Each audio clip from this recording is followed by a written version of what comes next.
Asia কাপে নিজেদের প্রথম ম্যাচে হংকংয়ের বিপক্ষে দারুণ জয় পেলেও শ্রীলঙ্কার বিপক্ষে লড়াইটা জমাতে পারেনি বাংলাদেশ। মাত্র ১৩৯ রানের স্বল্প পুঁজি নিয়ে ৬ উইকেটের বড় হার দেখতে হয়েছে লিটন দাসের দলকে। টাইগারদের এমন ভরাডুবি মাঠে বসে প্রত্যক্ষ করেছেন যুব ও ক্রীড়া উপদেষ্টা আসিফ মাহমুদ। শ্রীলঙ্কার সাথে হারের পর খেলা দেখে বের হয়ে যাওয়ার সময় ক্রীড়া উপদেষ্টা গণমাধ্যমে বলেন, হতাশার কিছু নেই, আমি মনে করি আশাবাদী থাকা উচিত। আমাদের আরও একটি ম্যাচ বাকি আছে, যদিও আজকের খেলা আরও ভালো হতে পারত। আমাদের দলের শুরু থেকেই ধারাবাহিকতা নিয়ে একটা সমস্যা আছে। আশা করি পরের ম্যাচে আমাদের ছেলেরা ভালো খেলবে।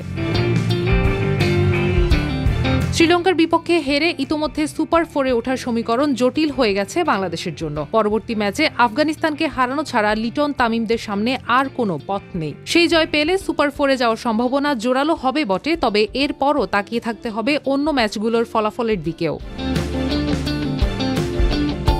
মঙ্গলবার গ্রুপ পর্বের শেষ ম্যাচে আফগানিস্তানের মুখোমুখি হবে বাংলাদেশ। জয়ের জন্য সেই ম্যাচে ঘুরে দাঁড়ানো ছাড়া বিকল্প নেই টাইগারদের। ব্যাটিং ও বোলিং দুই বিভাগেই দায়িত্বশীল পারফরমেন্স দেখাতে হবে, তাহলেই জয়ের স্বপ্ন বাস্তবে রূপ নিতে পারে।